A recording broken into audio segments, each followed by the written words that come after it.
Hello everyone, welcome to round table study. तो देखो से स्टार्ट करते हैं लेक्चर नंबर 5 जो कि हम लोग पढ़े थे चैप्टर नंबर 10 वेव ऑप्टिक्स।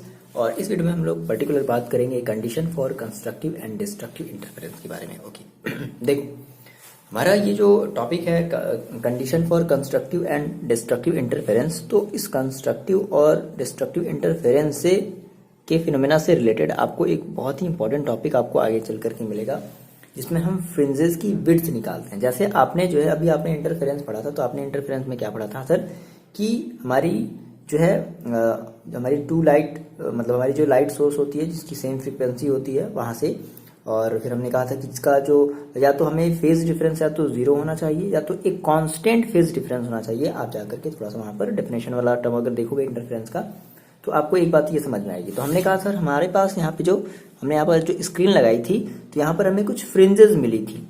तो अब हम क्या करना चाहते हैं ना कि उन फ्रिंजेस की हम एग्जैक्टली लोकेशन देखना चाहते हैं कि वो फ्रिंजेस हमारी जो ब्राइट फ्रिंज थी, डार्क फ्रिंज थी, जिसको हम कंस्ट्रक्टिव या डिस्ट्रक्टिव इंटरफेरेंस बोलते थे, तो वो एग्जैक्टली उसकी लोकेशन कहाँ है, किस किस जगह पर है, हम ये चीजें जानना चाहते हैं। देखो अब इस चीज के लिए थोड़ा सा यहाँ पे आपको एक थोड़ा सा कॉन्सेप्ट डेवलप करना पड़ेगा। जैसे आपने कहा सर थोड़ी सी बात समझना मेरी, है ना। तो हमने कहा कि सर मान लेते हैं कि मेरे पास यहाँ पर एक स्लिट थी, ठीक है, ये एक स्लिट थी, ठीक है, और यहाँ से हमारी जो है लाइट सोर्स ट्रेवल करती हुई जा रही थी। ओके, यहाँ पर हमने एक दूसरी स्लिट ले ली थी। इस वाले स्लिट का हमने नाम दिया था एस और इस वाले का हमने नाम दिया था S1 और S2 दिया था। अब फिर यहाँ पर सर हमने एक स्क्रीन भी लगाया हुआ था, है कि नहीं, एक स्क्रीन लगाया हुआ था। और हमने कहा सर कि इस सोर्स इस S से S1 की डिस्टेंस और इस सोर्स से इस S2 की डिस्टेंस, दोनों की डिस्टेंस आपस में कैसी थी, सेम थी। तो अब देखो हमने कहा था कि सर यहाँ पर याद करो इसके मिडिल में जस्ट हमारा एक क्या बना था, हमारा एक फ्रिंज बना था। और वो फ्रिंज हमारा कैसा था, वो हमारा फ्रिंज कंस्ट्रक्टिव इंटरफेरेंस का था। यानी कि उस केस में जब कंस्ट्रक्टिव इंटरफेरेंस जब बना होगा तो वहां पर तो फेज हमारा जो फेज डिफरेंस होगा वो तो जीरो होगा। कोई भी फेज मतलब भाई अगर जस्ट इसके सामने हमने कहा अगर हमारा वो सेंट्रल पॉइंट पर अगर बना था तो कोई भी फेज नहीं होगा, यानी कि जीरो होगा। फाइव इक्वल टू क्या होगा, जीरो होगा। लेकिन जैसे जैसे हमारी फ्रिंजें जब ऊपर की तरफ बन रही थी, एक यहाँ पर बनी थी, एक यहाँ पर बनी थी, एक यहाँ पर बनी थी, एक यहाँ पर बनी थी, है ना, डार्क ब्राइट इस तरीके से बनती चली जा रही थी। तो इसका मतलब है कि अब किसी ना किसी एक कांस्टेंट फेज एंगल पर हमारी ये फ्रिंजेस जो होंगी वो फॉर्म्ड हो रही होंगी। तो मान लेते हैं सर कि पर्टिकुलर इस सेंटर पॉइंट से बहुत कहीं आगे इस पॉइंट पर हमारा एक पॉइंट है P और इस पॉइंट पर हमारी एक फ्रिंज बनी है। लिखने वाला काम वही है कि हमारे पास एक कोहेरेंट कैसी सोर्स है, कोहेरेंट जो है लाइट सोर्स है, मतलब दो ऐसी लाइट जिनकी जो फ्रीक्वेंसी होती है जो सेम होती है उनको हम लोग कहते हैं क्या, कोहेरेंट, है ना। तो यहाँ से हमारी जो है वो कोहेरेंट लाइट सोर्स है। और यहाँ पर हमने मान लिया कि कोहेरेंट लाइट सोर्स के थ्रू सेंटर के पास तो बना ही होगा यहाँ पर, तो यहाँ पर तो भाई फेज जीरो होगा, कौन जीरो होगा, समझ रहे हो। फिर जब जैसे जैसे ये ऊपर की तरफ बन रहा होगा या जैसे जैसे ये नीचे की तरफ बन रहा होगा तो एक हमारा जो फेज है, कह सकते हैं ना कि हमारी जो फेज डिफरेंस होगी वो एक कांस्टेंट फॉर्म में बढ़ रही होगी, ठीक है। That means constant phase difference. और उस कांस्टेंट फेज, अब जैसे अगर फेज की बात करें ऐसे को कह सकते हैं, फेज का मतलब कि पर्टिकुलर उसकी पोजीशन, है ना, मतलब समझ रहे हो। फेज को और क्या बता सकते हैं भाई, एक कंडीशन बोल सकते हैं। अगर इसको आप अपनी लाइफ से अगर रिलेट कर सको, जैसे अगर मैं कहूँ सर ये मेरे लाइफ की सबसे भी खराब फेज चल रही है, तो that is the meaning of phase, ठीक है। फिलहाल तो हमने कहा सर ये हमारी फेज है, यहाँ पर मतलब एक कांस्टेंट फेज डिफरेंस है हमारी, क्या हो रही, हमारी जो वेव है वो आगे बढ़ रही है। और मान लो यहाँ पर हमारी एक फ्रिंज बनी है, वो कंस्ट्रक्टिव है डिस्ट्रक्टिव, हमें इसी के बारे में जो है स्टडी करनी है। तो सेम वही सारी कहानी आप लिख दोगे कि हमारी जो है हमारी क्या है, एक यहाँ पर हमने एक मोनोक्रोमैटिक सोर्स ऑफ लाइट रखा है जिसके थ्रू हमारी वेव चलेगी। अब हमारा जो S1 और S2 होगा वो हमारी एज एक सेकेंडरी वेवलेट के सोर्स की तरह, मतलब सेकेंडरी वेवलेट के लिए सोर्स की तरह एक्ट करेगा। फिर यहाँ से हमारी जो है वेव चली और फाइनली मान लो कि इस पॉइंट पर भी बहुत सारी फ्रिंजेस बनी होगी और मान लो एक यहाँ पर बनी, जो कि हम लोग पिछले वाले वीडियोज में हम लोगों ने देखा था। अब देखो अब यहाँ से जब दो वेव्स हैं तो अब हमने कहा कि लेट कर लेते हैं सर कि हमारी वो जो टू वेव्स है ना, उन टू वेव्स की जो हमने कहा जो एम्पलीट्यूड है, लेट मान लो फर्स्ट वाले वेव की जो एम्पलीट्यूड है वो A1 है, और सेकेंड वाले वेव यानी कि जो वेव हमारी जो सोर्स S2 से निकल रही है उसकी जो एम्पलीट्यूड है वो मान लो A2 है। तो A1 और A2 हमारी है क्या, A1 और A2 हम कह सकते हैं सर कि हमारी ये एम्पलीट्यूड है। एम्पलीट्यूड ऑफ लाइट वेव, ठीक है, light waves from source S1 and S2 respectively, ठीक है। तो S1 से हमारी जो वेव निकली उसकी एम्पलीट्यूड A1 है, और S2 से हमारी जो वेव निकली उसकी एम्पलीट्यूड जो है वो A2 है। अब देखो, अच्छा फिर हमने कहा कि मान लेते हैं ये हमारी P पॉइंट पर क्या हो गई, सुपर पोस्ट हो गई, मतलब एक दूसरे, अब जो भी हो, मे बी डार्क फ्रिंज बना रहा हो, व्हाइट फ्रिंज बना रहा हो, ये बात की बात है। हमने एक मान लिया है कि चलो इस P पॉइंट पर क्या हुई हैं, ये आपस में सुपर पोस्ट हुई हैं, और एक कांस्टेंट फेज डिफरेंस फाई से, हमारी बात समझ में। एंड दीज वेव्स, लेट कर लेते हैं कि these waves superposed at point P, ठीक है, विद कांस्टेंट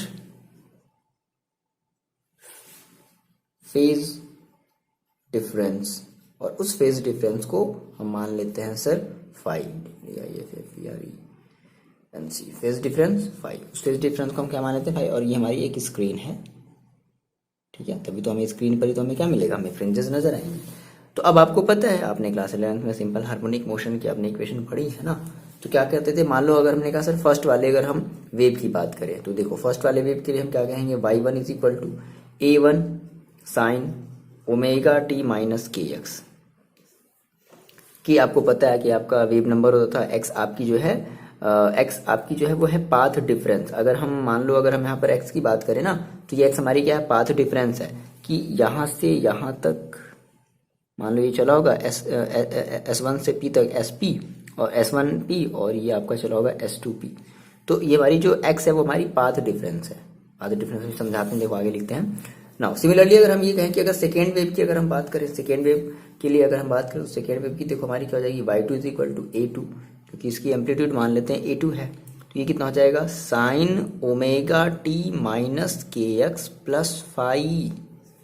भाई एक कांस्टेंट फेज है ना, एक कांस्टेंट फेज डिफरेंस है दोनों में, तो हमने क्या कहा कि इस वाले के लिए हमारा होगा ओमेगा टी प्लस का के एक्स, और इस वाले के लिए omega t minus k x plus का फाई।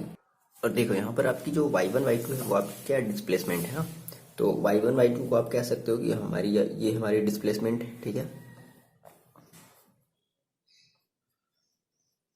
हमारी डिस्प्लेसमेंट है।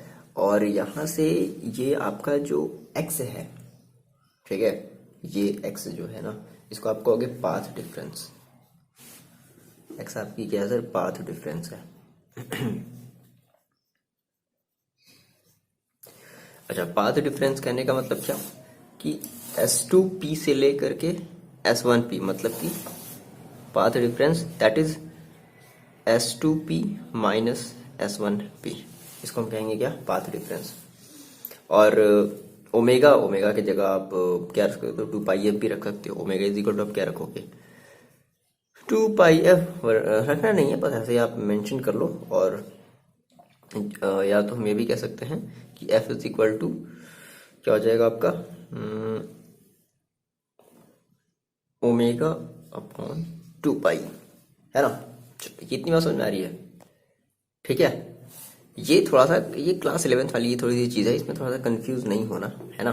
ये हम यहाँ पर लैगिंग लीडिंग की बात करते हैं कि हमारी वेव कौन सी लीड कर रही है, इसलिए हम यहाँ पे फाई के साथ हमने मेंशन किया ना, एक कांस्टेंट हमने जो है फेज हमने कांस्टेंट फेज हमने लिया, ठीक है। अच्छा, अब देखो, अब अगर ये दोनों वेव अगर एक दूसरे से अगर मिल रही हूँ, समझ रहे हो, हमने कहा कि ये हमारी एक वेव इस तरीके से अगर दोनों मिल रही होंगी, मान लो ये हमारी फर्स्ट वेव है जिसकी एम्पलीट्यूड A1 है, यहाँ से लेकर के यहाँ तक क्या है आपकी A1 है, और यहाँ से लेकर के यहाँ तक आपकी क्या है A2 है, ये वही वाली चीज़ है, ठीक है। तो फाइनली हम इन दोनों को क्या करेंगे, सुपर पोजिशन वाला हम प्रिंसिपल अगर हम अप्लाई करना चाहेंगे तो हम क्या कहेंगे कि रिजल्टेंट वेव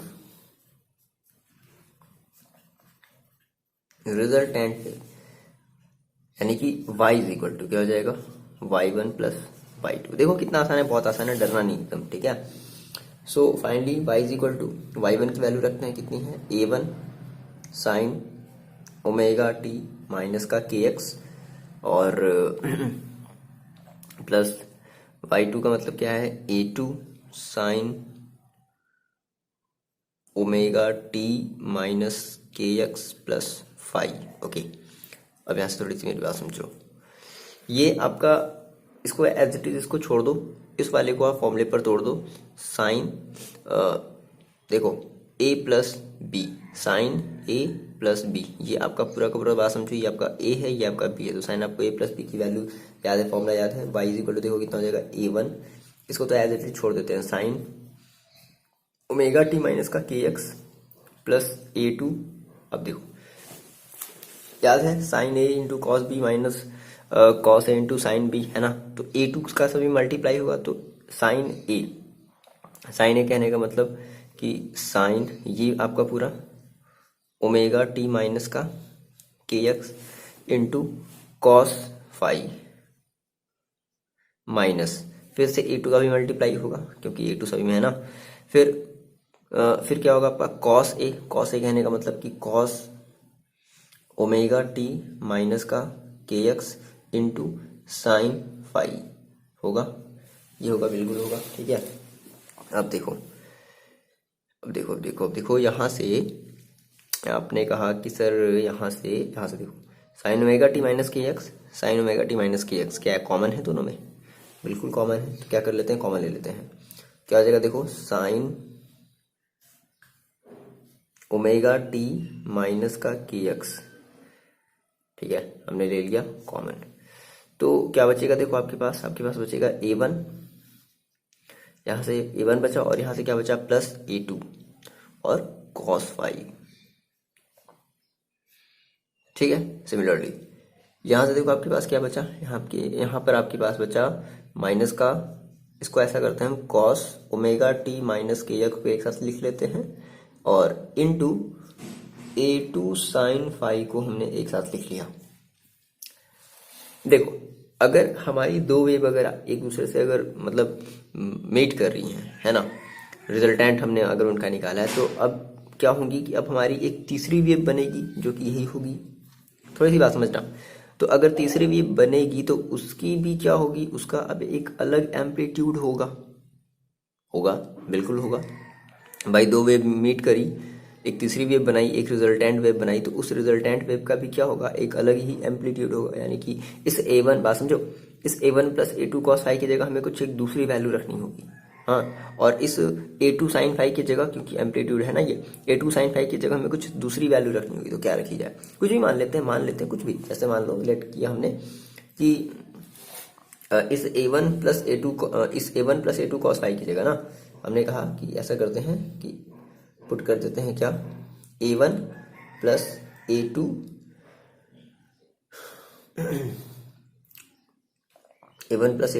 कॉस फाइव, इसकी जगह हम लोग सर पुट कर देते हैं क्या, देखो r कॉस फाइव।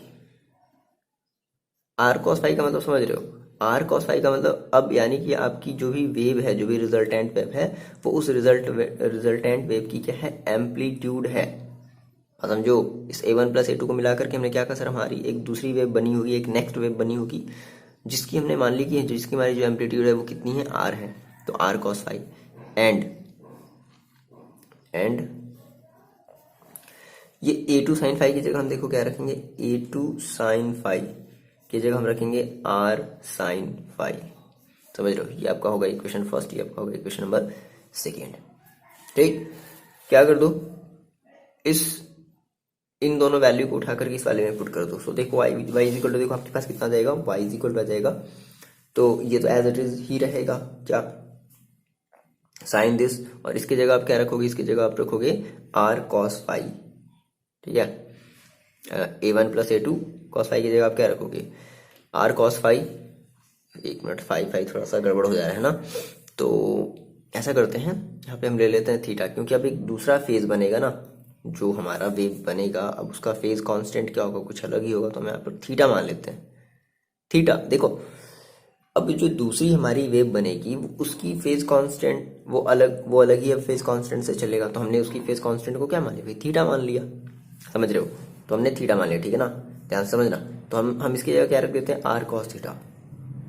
सो देखो कितना हो जाएगा आपके पास हो जाएगा आर कॉस थीटा इंटू, इसकी जगह आप ये रख दो इंटू साइन, ये एज इट इज रहेगा ओमेगा टी माइनस का के एक्स। कुछ नहीं कर रहे हैं, मेरी बात को ध्यान समझते चलो, अभी कुछ छापना नहीं है, पहले आप समझ लो, ध्यान से अच्छे से समझो, ठीक है। फिर माइनस का ए टू साइन फाइव की जगह देखो हम लोग क्या, हमें क्या रखना है, ए टू साइन फाइव की जगह हमें रखना है ये आर साइन थीटा, ठीक है,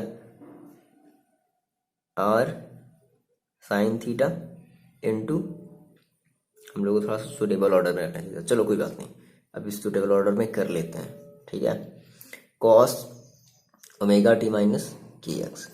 अब देखो सुटेबल ऑर्डर करने में का मतलब पता है, देखो मैं क्या कहना चाह रहा था ना, कि ऐसा करो, सबसे पहले तो यहाँ से आप जो है आर को कॉमन लो, ठीक, क्या बचेगा आपके पास, तो देखो ये जस्ट लाइक वैसा ही है, देखो sine A into cos B, ध्यान से मेरी बात समझो, sine A into cos B minus cos A into sine B, याद आया, बिल्कुल याद आया, sine A that means sine omega t minus का के x into cos theta minus cos omega t minus का के एक्स इंटू साइन थीटा, और इसकी जगह आप क्या रखोगे, sine A minus B, that mean sine omega t minus k x plus theta, ये बताओ। So y is equal to, आपने क्या कहा सर, आर और sine omega t minus k x plus theta, ये आपके दूसरे वाले वेव की जो है ना रिजल्टेंट, जो है रिजल्टेंट आपने जो है डिस्प्लेसमेंट आपने निकाला है, मतलब रिजल्टेंट वाले जो वेव को आपने उसमें आपको उसने मतलब उसने उस चीज़ को आपने जो है एक वेव इक्वेशन के फॉर्म में आपने लिखा है रिजल्टेंट वाले वेव को, ठीक है। यहाँ से ये बातें आप यहाँ तक जल्दी से नोट डाउन कर लो। अब देखो आपको यहाँ से करना क्या है कि आपको यहाँ से अब इस रिजल्टेंट की वैल्यू निकालनी है। मिटा रहे हैं इतनी चीज़ों को, जल्दी से नोट डाउन कर लिया कर लिया, देखो मिटाते हैं इनको हम, ठीक है। देखो रिजल्टेंट निकालने के लिए एक बात ध्यान रखना, हमें इस आर की वैल्यू निकालनी है, तो क्या करना पड़ेगा, हमें इन दोनों इक्वेशन को स्क्वायर करके आपस में ऐड करना पड़ेगा। क्लियर है, इन दोनों इक्वेशन को आपस में स्क्वायरिंग करके ऐड करना पड़ेगा। देखो R square cos square theta plus R square sine square theta, R square से आर स्क्वायर कॉमन हो गया, sine square theta plus cos square theta, that means 1। समझ गया क्या करना पड़ेगा, रिजल्टेंट निकालने के लिए इन दोनों इक्वेशन को स्क्वायर करके आप इनको ऐड करोगे। तो यहाँ पर आप थोड़ी सी चाहो तो चीज़ों को मेंशन कर दो कि वेयर आपकी जो आर थी वो क्या थी, वो आपकी थी एम्पलीट्यूड थी, क्या थी भाई, amplitude of resultant wave, amplitude of resultant wave, ठीक है। और ये जो रिजल्टेंट वेव थी है ना, मान लो ये थीटा एंगल से मान लो लीड कर रही थी। अब इसका जो एंगल बना वो कितने एंगल से लीड कर रही थी, ये थीटा एंगल से लीड कर रही थी। Now we have to find R, so हमें क्या करना पड़ेगा कि squaring equation first and second and adding them, और हमने क्या कर दे आपस में ऐड कर दें। ओके सो देखो हमारा इक्वेशन फर्स्ट देखो कितना था, फर्स्ट हमारा था जो आर कॉस थीटा, तो आर कॉस थीटा का मतलब कितना हो जाएगा, R square cos square theta plus second वाला कितना था भाई, एलएचएस वाले में एलएचएस वाले को ऐड करते हैं, आरएचएस वाले में आरएचएस वाले को ऐड करते हैं, plus R square sine square theta is equal to, तो हमें ये देखो क्या मिलेगा, a1 प्लस a2 कॉस, ठीक है ठीक है ठीक है, a1 plus a2 cos phi का होल स्क्वायर और प्लस आर साइन थीटा की देखो वैल्यू कितनी थी, ये थी हमारी A2 साइन फाइव और इसका भी क्या होल स्क्वायर। ठीक है, चलो तो यहाँ से आप आर स्क्वायर कॉमन ले लोगे, क्या बचेगा आपके पास cos square theta plus sine square theta, और ये आपका फॉर्मूला है देखो A1 square plus A2 square cos square five plus 2A1 A2 cos five plus A2 square sine square five, यही तो लगाओगे। चलो इसकी वैल्यू कितनी जाएगी 1, that means R square is equal to A1 square plus A2 square. देखो ऐसा कर रहे हैं, ध्यान से देखो A1 स्क्वायर ये और ये, यहाँ से आप A2 क्या कर सकते हो, यहाँ से आप कॉमन ले सकते हो, A2 स्क्वायर क्या बचेगा cos square five plus sine square five plus 2A1 A2 cos five. कुछ नहीं, बस सिंपली सॉल्व करते चलना और कुछ भी एक्स्ट्रा काम आपको नहीं करना है, बहुत ये बड़ी चीज़ नहीं है। ये फिर से इसकी वैल्यू कितनी होगी 1, sine square theta plus cos square theta equal to क्या होता है 1 होता है, तो A1 square plus A2 square plus 2A1 A2 cos five. देखो यही मज़ेदार चीज़ आई है, इसकी थोड़ी सी हम लोग जो है डिस्कशन देखो करते हैं। तो आपने रिजल्टेंट जो है आपने रिजल्टेंट वैल्यू निकाल ली क्या, A1 square plus A2 square plus 2A1 A2 cos five.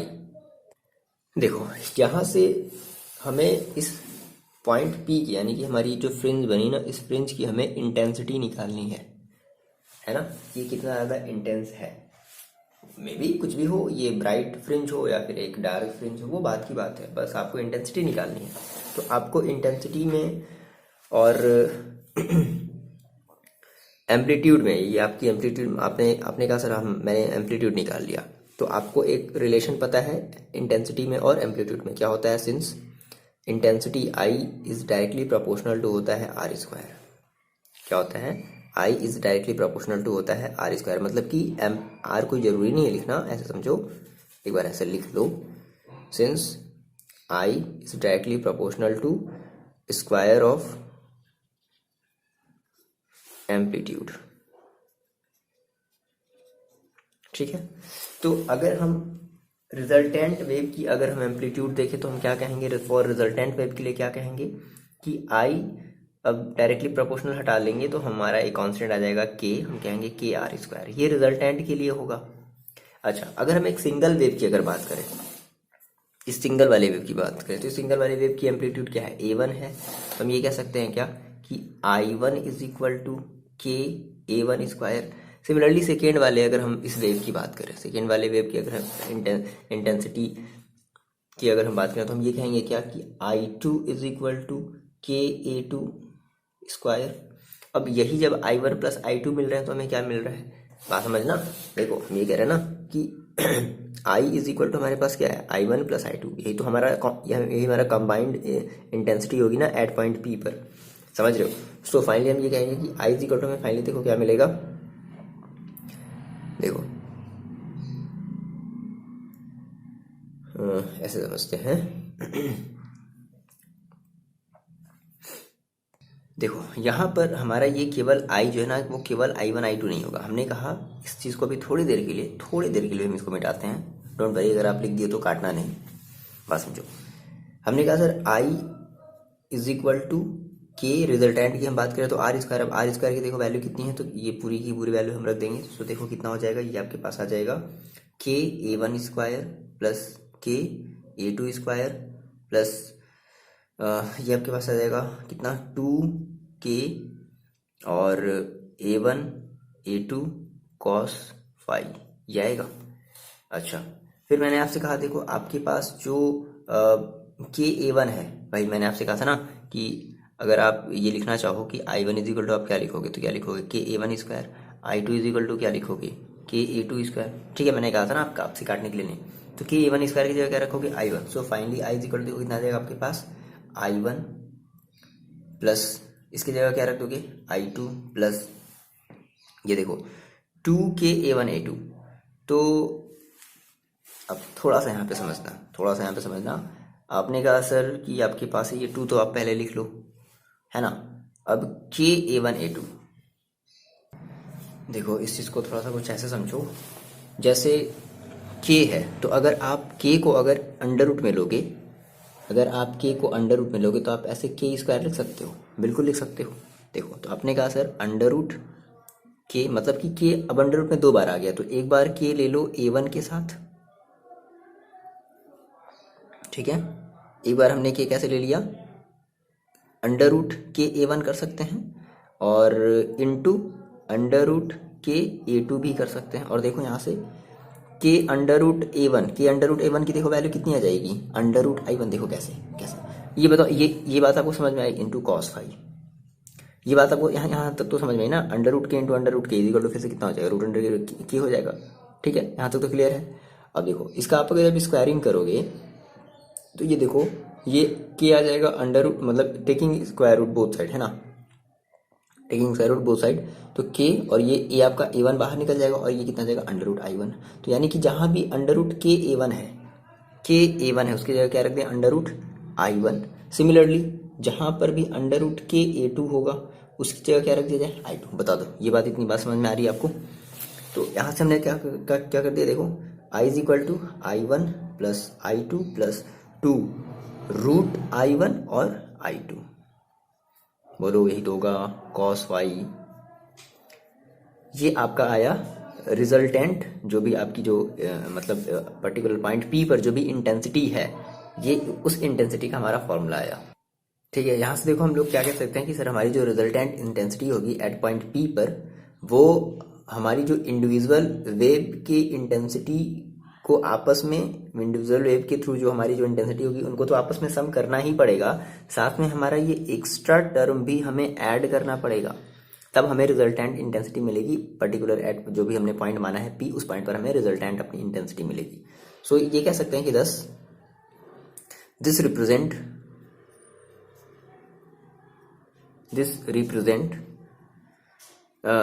the intensity at any point, और मान लो हमने वो पॉइंट ले लिया है P, कुछ भी हो सकता था आपके क्वेश्चन में, आपका क्वेश्चन जब हम सॉल्व करेंगे तो this represent at intensity at any point.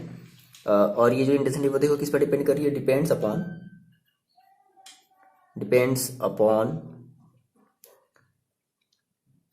देखो किस पर डिपेंड कर रही है, depends upon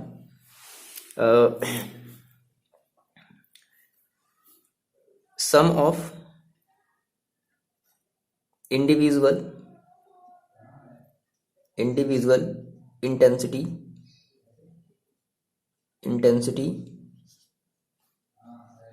of light wave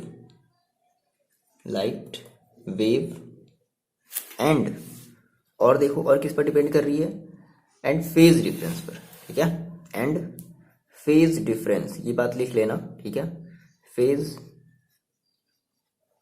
difference between two wave, ठीक है ना।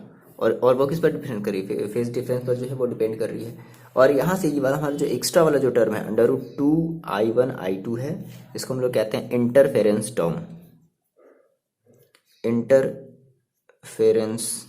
टर्म। अब यहाँ से आपको कुछ बातें देखो जैसे समझनी है, जैसे अब यहाँ से हम ये समझेंगे कि हमारा जो कंस्ट्रक्टिव इंटरफेरेंस है वो कैसे मिलेगा, और डिस्ट्रक्टिव इंटरफेरेंस है वो कैसे मिलेगा, दैट मीन्स उसकी कौन सी फेज होगी, है ना, एग्जैक्टली हमें किस जगह पर हमें कंस्ट्रक्टिव इंटरफेरेंस और किस जगह पर हमें डिस्ट्रक्टिव इंटरफेरेंस, जगह नहीं कह सकते, पोजीशन तो भी हम इसके बाद वाले में फाइंड आउट करेंगे, बस अभी हमें फिलहाल ये देखना है कि कंस्ट्रक्टिव इंटरफेरेंस की जो फेज होगी वो क्या क्या होगी, और डिस्ट्रक्टिव इंटरफेरेंस की जो फेज होगी वो क्या होगी। तो फर्स्ट हम लोग बात करते हैं कंस्ट्रक्टिव इंटरफेरेंस, समझ आया ना, कंस्ट्रक्टिव हमने पढ़ा था ना, कंस्ट्रक्टिव हमारी जब जहाँ पर क्या मिलती थी, जो हमारी क्रेस्ट मिलती थी, प्रूफ मिलती थी, वहां पर हमारा कंस्ट्रक्टिव इंटरफेरेंस होता था। डिस्ट्रक्टिव का मतलब क्या था कि हमारी जो प्रूफ है और जो क्रेस्ट है अगर वो मिल रही है, ठीक है, सेम फेज में, तो वहां पर हमारी जो है एक डिस्ट्रक्टिव इंटरफेरेंस बनती थी, वहां पे हमारा डार्क फ्रिंज बनता था। इतना ही था ना, ठीक है। देखो ये हमारा एक फॉर्मूला मिला इंपॉर्टेंट, ठीक है। अब फिर हमने बात करी, सर हम बात करते हैं कंस्ट्रक्टिव इंटरफेरेंस। देखो कंस्ट्रक्टिव इंटरफेरेंस का मतलब क्या, कि हमारी मैक्सिमम इंटेंसिटी, मैक्सिमम इंटेंसिटी। अब सोचो, थोड़ी देर के लिए सोचो, साइन और कॉस को लेकर के, केवल कॉस को लेकर के, कि ये आपकी जो है इंटेंसिटी का ये आपका फॉर्मूला है। तो ये इंटेंसिटी मैक्सिमम कब होगा? जब आप ऐसी फाई की ऐसी कौन कौन सी वैल्यू है, जब आप कॉस फाई की ऐसी कौन सी वैल्यू जब आप उसकी वैल्यू रख दो तो उस केस में आपको जो इंटेंसिटी है वो मैक्सिमम मिले। देखो, अगर आप कॉस फाई की वैल्यू अगर 1 रखते हो maximum for maximum intensity, if हमने ये कहा कि cos phi is equal to, ये बता दो मेरे को कि कॉस 0 से लेकर के 90 तक में कौन सी वैल्यू आपको कौन सी डिग्री, कौन से एंगल पर आपको वैल्यू जो है मैक्सिमम मिलती थी? अब ऐसी बात है 90 डिग्री पर आपको मैक्सिमम मिलती थी। दैट मीन्स आप ये कहोगे कि अगर हम कॉस 90 पर आपको क्या मिलता था? 0 मिलता था।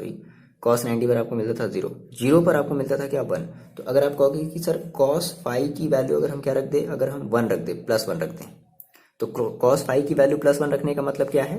दैट मीन्स आप ये कह रहे हो, इसका मतलब साफ। और कौन सी वैल्यू पर मैक्सिमम मिलेगा? फिर आपको ये मिलेगा, देखो 2 पाई पर, 90 पर तो मिलेगा नहीं, 2 पाई पर फिर से मिलेगा मैक्सिमम। फिर से किस पर मिलेगा? 4 पाई पर मिलेगा, 6 पाई पर मिलेगा। आरिवासन में डैश डैश डैश कितने पर मिलेगा? n पाई। मतलब अगर हम पर्टिकुलर एक बात करें पर्टिकुलर किसी पॉइंट पर, तो हम क्या कहेंगे? n पाई। ठीक है, तो इन सारी वैल्यू पर हमें जो इंटेंसिटी होगी वो क्या होगी? मैक्सिमम मिलेगी, मैक्सिमम इंटेंसिटी मिलेगी। रख दिया जाए इस चीज को यहाँ पर, नहीं इस चीज को नहीं रखेंगे। देखो हमने कहा कि बस यही बात आपको समझनी है, हम यहाँ पर बात करें ना मैक्सिमम इंटेंसिटी की बात करें। ठीक है, हो गया, वो तो हो गया फॉर्मूला। हम अपने इस फेज की बात करें। क्या करें हम सर? फेज की कौन कौन सी वैल्यू रख लें, कौन कौन सा ऐसा फेज हो सकता है जिसमें हमें जो है मैक्सिमम इंटेंसिटी मिलेगा। मैक्सिमम इंटेंसिटी का मतलब क्या? दैट मीन्स हमें कंस्ट्रक्टिव इंटरफेरेंस मिलेगा। सो अब आपके पास 5 का देखो एक फॉर्मूला होता था, ये मेरे को पहले ही बता देना चाहिए था। देखो 5 इज इक्वल टू क्या होता है? ये आपके पास होता है 2 पाई अपॉन लैम्डा इंटू, यहाँ पर हम लेते हैं पाथ डिफरेंस। तो पाथ डिफरेंस को मैंने जो लिया है वो लिया है x। अब किसी बुक में किसी और तरीके से लिया गया है, किसी ने में पाथ डिफरेंस को p ले लिया है, किसी ने कुछ और तरीके से ही ले लिया, तो वो बात की बात है। आपको बस ये ध्यान रखना है, जैसे मैंने आपको स्टार्टिंग में ही बताया था कि x हमारी क्या है? Path difference. तो ये आपका पाथ, ये आपकी जो फेज है, डिफरेंस है, ठीक है ना। फेज का जो आपका फॉर्मूला होता है वो होता है 2 pi upon lambda into x. ये थोड़ी सी क्लास 11th वाली चीज है ना, फेज डिफरेंस, ये सब सारी थोड़ी सी 11th वाली चीजें हैं। जब आप 11th वाले में उठाओगे बुक, है ना, तो उसमें आप देखोगे वेव वाले चैप्टर में ये चीजें आपको थोड़ी सी मिल जाएंगी। तो आपको जो फेज डिफरेंस का फॉर्मूला याद रखना है 2 pi upon lambda into x. और ये लैम्डा आपकी वही है वेवलेंथ है, लैम्डा आपकी क्या है? वेवलेंथ है। ठीक है, अब देखो मैंने कहा कि सर इन सारी फेजेस के लिए हमारी जो इंटेंसिटी होगी वो क्या होगी? ये इंपॉर्टेंट है, के लिए हमारी जो इंटेंसिटी होगी वो क्या होगी? मैक्सिमम होगी। अच्छा, तो यहां पर देखो, अगर हम आपसे ये कहें five, that means this is equal to, यानी कि ये जो पूरा का पूरा जो है 5 is equal to 2 pi x upon lambda is equal to क्या मिलेगा आपको एक बार 0 मिलेगा। ठीक है, देखो क्योंकि आपको सेंट्रल पर क्या मिला था? कंस्ट्रक्टिव इंटरफेरेंस, तो मिला था सेंट्रल जो हमारा यहाँ पर जो बना हुआ था, 0 मिलेगा। फिर कॉमा 2 पाई मिलेगा, कॉमा 4 पाई मिलेगा, कॉमा 6 पाई मिलेगा, comma dash dash dash n pi मिलेगा। तो यहां से देखो, अगर हम इस पाथ डिफरेंस, मान लो अगर थोड़ी सी बात समझना, हमने कहा सर ये हमारी एक्स क्या है? मैंने आपको पहले लिखा चुका है कि एक्स हमारी क्या है? पाथ डिफरेंस है। मान लो कि अगर ये सेंटर पर बन रहा होता तो पाथ डिफरेंस क्या होता सर? थोड़ा सा इमेजिन करो। बिल्कुल, क्या कहते हैं सर आप? 0 है, यानी कि एक्स की वैल्यू 0, एकदम ये सही बात है। तो हम यहां से ये कह सकते हैं कि where x is equal to 0 हो सकता है, या अगर आपने इसमें देखो x की वैल्यू आपने 0 रख दी, तो देखो इस पूरी की वैल्यू क्या आ जाएगी? 5 इज इक्वल टू 0। ये सही हुआ, ये वैलिड हुआ। अच्छा, फिर x की वैल्यू अब और क्या रख दो? पाथ डिफरेंस अब और क्या रख दो? देखो, तो आपको लाना है 2 पाई, तो 2 पाई लाना है, इसका मतलब x की वैल्यू आपको क्या रखनी पड़ेगी? देखो यहाँ से आपको जो है लैम्डा को क्या करना है? हटाना है, तो x की वैल्यू आपको रखनी पड़ेगी लैम्डा। देखो थोड़ा सा समझो मेरे साथ, या तो दो चीज़ें हैं, या तो डायरेक्टली रट एक तरीका है कि डायरेक्टली आप जो है रट लो, या फिर एक दूसरा तरीका है। देखो हम आपसे क्या कह रहे हैं ना, मैंने आपसे स्टार्टिंग में कहा कि अगर अगर सेंटर पे बनता तो पाथ डिफरेंस क्या लेते आप, जीरो लेते, बिल्कुल जीरो लेते। नाउ अब मान लो ऊपर सेंटर से थोड़ा सा ऊपर, या सेंटर से मान लो थोड़ा सा कहीं भी नीचे बन रहा है, तो कैसे हम पता करें? तो हमें हमें यहाँ पर जो दूसरा वाला लाना है वो कितना लाना है, 2 पाई। तो आखिर इसमें x की ऐसी कौन सी वैल्यू रख दी जाए जिससे कि 2 पाई आ जाए? तो x इक्वल टू आप क्या रख दोगे, लैम्डा। तो जैसे ही आप x इक्वल टू लैम्डा रखोगे कितना आ जाएगा, 2 पाई। नाउ फिर अगर हम बात करें कि आखिर फिर इसमें हम x की ऐसी कौन सी वैल्यू रख दे जिससे कि हमारा 4 पाई आ जाए, तो x की वैल्यू ऐसी कौन सी रख दे, 4 पाई आ जाए, तो हमें रखना पड़ेगा 2 लैम्डा, फिर रखना पड़ेगा 3 लैम्डा, आगे बात सुनने 4 lambda dash dash dash n lambda, ये चीज़ होगा। ठीक, सो आप यहाँ से कहोगे कि हमारी जो आई मैक्स होगी, ठीक है ना, ये इंपॉर्टेंट कंडीशन है। इसी चीज़ को हम लोग यूज़ करेंगे अपने फ्रिंजेस की हम विड्थ निकालने में यूज़ करेंगे, ब्राइट फ्रिंज के लिए और डार्क फ्रिंज के लिए, पर्टिकुलर किसी nth टर्म पर, कोई भी nth टर्म पर हम ना ये वाला यूज़ करेंगे। तो हमने कहा सर आई मैक्स देखो हमारी कितनी हो जाएगी, तो आई मैक्स देखो रख दो, तो I1 प्लस I2, और आई मैक्स के लिए हमारी कॉस फाई की वैल्यू कितनी मिलेगी, 1 मिलेगी। तो दैट मीन्स 1 हो जाएगा, तो कितना हो जाएगा, 2 under root I1 plus I2, ये होगा। इसको जो है आप ऐसे भी लिख सकते हो क्या, अलग अलग, अंडर रूट I1 का square plus under root I2 का square plus 2 under root I1 into under root I2। ये देखो फॉर्मूला बन गया, A1 square plus B1 square plus 2AB, ए है ना, A square B square plus 2AB, क्या आया? तो क्या हो जाएगा finally, I max is equal to आप क्या कहोगे, आप ये कहोगे under root I1 plus under root I2 का होल स्क्वायर। ये आपकी होगी मैक्सिमम, ये जो भी आपकी जो मैक्सिमम है ना, मैक्सिमम इंटेंसिटी का आपका ये एक रिलेशन हो जाएगा। ठीक है, आरी बात समझ में। देखो अगर इसी को अगर हमें एम्पलीट्यूड के अगर टर्म्स में लिखना हो तो कैसे लिखेंगे, तो आपको पता है कि I1 इज इक्वल टू आप क्या जानते हो, कि A1 स्क्वायर, और I2 इज इक्वल टू क्या जानते हो, कि A2 स्क्वायर, ये होता है ना। सो यहाँ से आपको अंडर रूट I1 चाहिए, तो रूट स्क्वायर रूट ले लो। So I1 under root I1 is equal to देखो कितना देगा, तो अंडर रूट के A1, और I2 root I2 is equal to कितना हो जाएगा, अंडर रूट के A2 रख दो यहाँ पर। So I max is equal to under root I1 की जगह हमने रख दिया अंडर रूट के A1 प्लस अंडर रूट के A2 और इसका होल स्क्वायर। देखो यहाँ से रूट के कॉमन होगा, और रूट के जब बाहर निकलेगा तो रूट के का स्क्वायर बाहर निकलेगा, तो रूट के का स्क्वायर बाहर निकलेगा, दैट मीन्स के बाहर आ जाएगा। So I max is equal to कितना हो जाएगा, के और A1 प्लस A2 का होल स्क्वायर, ये आपका होगा आई मैक्स। ठीक है, कि आपकी कोई भी कांस्टेंट है, की वैल्यू दी रहेगी, इसका टेंशन लेना नहीं है। सो फाइनली आपने यहाँ से जो है देखो कंस्ट्रक्टिव इंटरफेरेंस आपने निकाल लिया। देखो कंक्लूजन क्या निकला कि अगर हम बात करें कि सर हमारा जो कंस्ट्रक्टिव इंटरफेरेंस है, यानी कि हमारी जो मैक्सिमम इंटेंसिटी, वो देखो कहाँ मिल रही है। तो हमने कहा सर 0 पर, 2 पाई पर, 4 पाई पर, 6 पाई पर, या हम ये कह रहे हैं कि 0 पर, लैम्डा पर, 2 लैम्डा पर, 3 लैम्डा पर, 4 लैम्डा पर, इस तरीके से हमें मिले। तो हम ये कह सकते हैं क्या, यहाँ से हम जो आप जो कंक्लूजन निकालोगे आप ये निकालोगे, हेंस देखो आपकी जो रिजल्टेंट इंटेंसिटी है, resultant intensity at a point is, देखो resultant intensity at a point is क्या है, मैक्सिमम। अभी हम मैक्सिमम वाले की बात करते हैं, इज मैक्सिमम। कहाँ पर मैक्सिमम है, व्हेन देखो हमारी जो फेज डिफरेंस है, यानी कि फाई जो है 0, 2 पाई, 4 पाई, 6 पाई, है ना, when the phase difference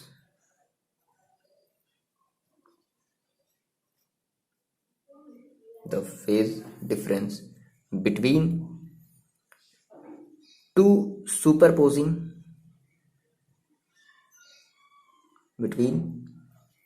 superposing wave is an, देखो क्या है,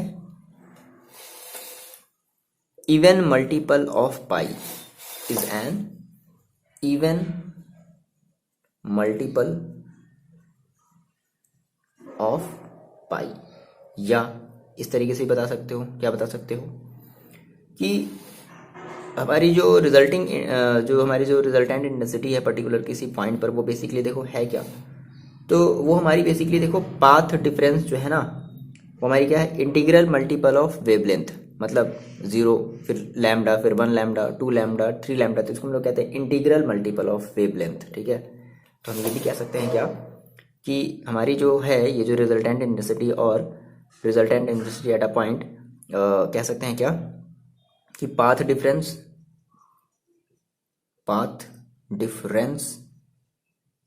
ठीक है, इज एन इंटीग्रल मल्टीपल, यानी कि जो x है वो देखो क्या है, हमारी जो x है ना, पाथ डिफरेंस जो वो क्या है, is an integral multiple of wavelength lambda. ठीक है, तो ये हमारी क्या है, this is the condition of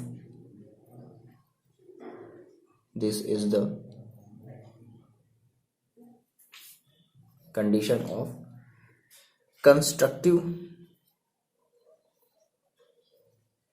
interference.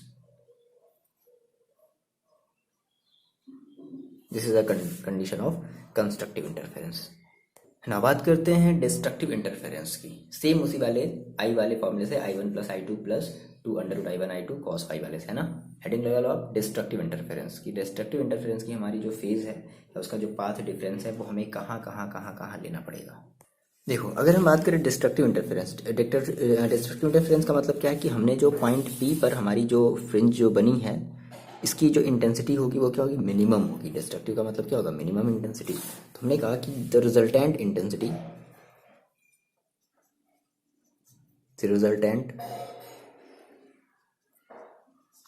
Intensity at point P will be minimum. कब मिनिमम होगा, व्हेन, देखो सोचो ना कब होगा, जब आप इस cos फाई की वैल्यू क्या रखोगे, -1। cos phi is equal to -1, इसका मतलब है कि आपने फाई की वैल्यू आपको क्या लेनी है। अब देखो, cos फाई की वैल्यू -1 है, तो cos में कितने कितने डिग्री की वैल्यू -1 हो सकती है। तो एक तो आपको मिला, फर्स्ट आपको मिला पाई, cos फाई की वैल्यू -1, फिर आपको क्या मिलेगा 3 पाई, फिर आपको मिलेगा 5 पाई, फिर आपको मिलेगा 7 पाई, फिर आपको मिलेगा डैश डैश डैश, कहाँ तक। तो ये आपका देखो क्या बन रहा है, एक हम कह रहे हैं सर डैश डैश डैश कहाँ तक, चाहे तो देखो हम डायरेक्टली यहाँ पर लिख सकते हैं क्या, 2n-1 इंटू क्या हो जाएगा, π/2, π/2। देखो कैसे 2n-1, हम देखो इसको हम कैसे लिख दे रहे हैं, देखो इसका हो जाएगा आपका 2n-1 इंटू पाई। अब आप कहोगे सर कैसे, तो ये आपकी एक एपी फॉर्म हो रही है, ये आपकी क्या है, एपी है। एपी में आपका फर्स्ट टर्म क्या है, ए, फर्स्ट टर्म जिसको हम लोग बोलते हैं ए पाई, समझ लो, वरना आप चाहो तो डायरेक्टली याद रख सकते हो। फर्स्ट टर्म आपका पाई है, डी कॉमन डिफरेंस देखो क्या है, 3 पाई माइनस पाई, दैट मीन्स 2 पाई है। Second term minus first term, third term minus second term, तो हमेशा आपका कितना आएगा, 2 पाई आएगा। अब nth टर्म तो हम आपको निकालना है nth टर्म के लिए, है ना, dash dash dash nth term के लिए। तो an इज इक्वल देखो क्या होता है, a plus n-1 into D, रख दो वैल्यू, a की वैल्यू देखो कितनी है पाई, प्लस n-1 इंटू डी की वैल्यू कितनी है 2 पाई। इसको मल्टीप्लाई करो, पाई प्लस इसको अंदर मल्टीप्लाई कर दो, 2n pi minus 2 pi is equal to 2n pi minus 2 pi minus pi, pi हो जाएगा, यहाँ से आप पाई को कॉमन ले लो, तो क्या हो जाएगा देखो 2n-1, तो 2n-1 इंटू पाई आ गया, आ रही बात समझ में। तो ये हमने nth टर्म हमने ये निकाल लिया। ठीक है, इस तरीके से निकालते हैं, ज़्यादा कुछ दिमाग नहीं लगाना है, सिंपली आपका एपी वाला फॉर्म है। तो आपने कहा कि sir cos phi equal to -1 मिलेगा, तो हमारी जो इंटेंसिटी होगी क्या होगी, मैक्सिमम होगी। अब ऐसी बात है, सब्ट्रैक्ट करेंगे तभी हमारी क्या मिलेगी, इंटेंसिटी हमें मैक्सिमम मिलेगी। अच्छा, तो यानी कि हमने ये कहा कि हमारी जो फाई की वैल्यू है वो हमारी पाई, 3 पाई, 5 पाई, 7 पाई या 2n-1 पाई, यानी कि हमारी ये पाई के मतलब हम ये कह सकते हैं क्या कि हमारी जो मिनिमम जो इंटेंसिटी है, जो हमारी फेज डिफरेंस कैसी हो, ऑड मल्टीपल ऑफ पाई हो, है ना, 1, 3, 5, ये क्या हमारी ऑड मल्टीपल ऑफ पाई है।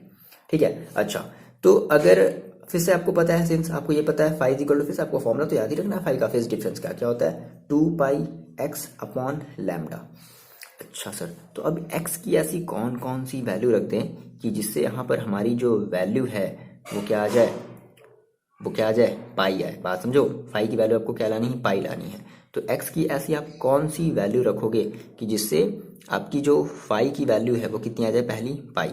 देखो, तो since phi is equal to pi x by lambda, where आप ये बताओगे, साफ साफ आप ये बताओगे कि वेयर इस x की है वैल्यू, ये x आपका क्या है, ये x आपका है पाथ डिफरेंस। क्या है, पाथ डिफरेंस है। तो वेयर आप ये बताओगे कि x इक्वल टू, देखो पहली केस में आपको क्या लाना है, आपको फाई की वैल्यू जो है पाई लानी है। तो x की जगह क्या रख दिया जाए, तो आपको लाना है पाई, है ना। तो ऐसा करते हैं कि हमें यहाँ से लैम्डा देखो हटाना है और यहाँ से हमें 2 भी हटाना है। तो यानी कि लैम्डा अपॉन 2, देखो इस x की जगह अगर हम लैम्डा अपॉन 2 रख दें तो लैम्डा से लैम्डा कैंसिल आउट हो जाएगा, 2 से 2 कैंसिल आउट हो जाएगा, क्या बचेगा, केवल पाई बचेगा। दूसरा, फिर आपको मान लो लाना है 3 पाई, 3 पाई लाना है, इसका मतलब कि आपको ये 2 भी हटाना है। तो दैट मीन्स आप क्या कहोगे सर, आप ये कहोगे अभी आपने क्या किया, अभी आपने लैम्डा अपॉन 2 किया, आपको लाना है 3 पाई, है ना। तो 3 पाई लाने का मतलब है कि अब आपको 3 लैम्डा बाई 2 का देखो मल्टीप्लाई करना पड़ेगा। तो जैसे ही आप x की जगह 3 लैम्डा बाई 2 रखते हो, रख करके देखो ना, 2 पाई है इंटू अपॉन लैम्डा है, आपने x की जगह क्या रख दिया, आपने x की जगह रख दिया 3 लैम्डा बाई 2। ये 2 से 2 कैंसिल, ये लैम्डा से लैम्डा कैंसिल, क्या बचा, 3 पाई बचा। आई बात में। तो यही चीज़, यानी कि आपको इसमें भी वही ऑड मल्टीपल आपको मिल रहा है, पाथ डिफरेंस आपको कैसे फॉर्म में मिल रहा है, ऑड मल्टीपल ऑफ वेवलेंथ के फॉर्म में मिल रहा है ना। तो क्या हो गया, 3 लैम्डा बाई 2। फिर सिमिलरली आप क्या रख लोगे, 5 lambda by 2, dash dash dash, कहाँ तक चलोगे। देखो वहाँ पर इसमें क्या था, इसमें अपॉन में 2 नहीं था, तो इसमें भी अपॉन में 2 नहीं आया। अब इसमें अपॉन में 2 आ गया है, तो इसके भी अपॉन में क्या आएगा, that means 2 lambda minus 1,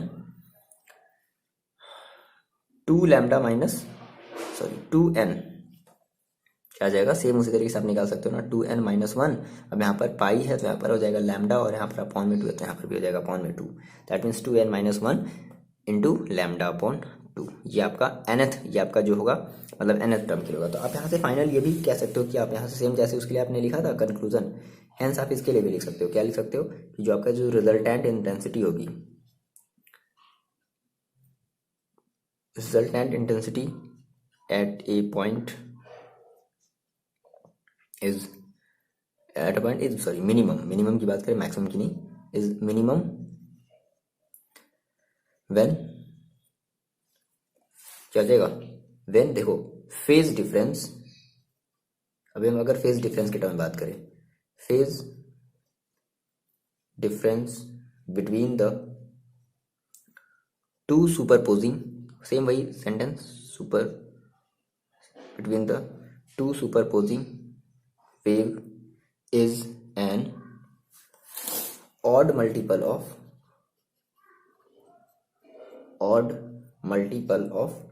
pi, or the path difference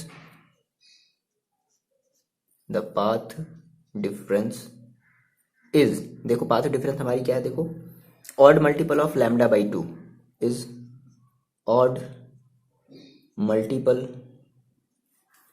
of lambda by 2, ठीक है। दिस इज कॉल्ड, या दिस इज द कंडीशन, यही मेन पूछता है कि व्हाट इज द कंडीशन, है ना, ऑफ मिनिमम और मैक्सिमम इंटरफेरेंस। तो this is the condition of destructive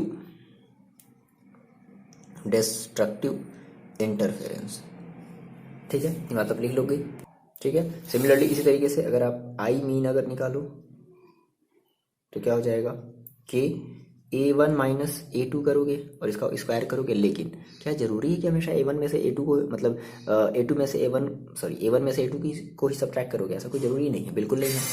ये आप कब के लिए कर रहे हो, जब आप अपनी जो आपकी जो फ्रिंजेज है, जब आप सेंट्रल पॉइंट से जब आप ऊपर की तरफ बढ़ रहे हो तो आप इसके लिए तो ये कर दोगे, लेकिन जब आप नीचे की तरफ आओगे तो इसलिए हम क्या कर देंगे, हम ये वाला सिंबल लगाएंगे ना, कि मतलब इसमें से इसको भी सब्ट्रैक्ट करते हैं, या जैसे भी जो भी हमारा बड़ा होगा हम उसमें से उसको सब्ट्रैक्ट करेंगे, इसका मतलब ये है। सो अगर हम इनका रेशियो ले लें,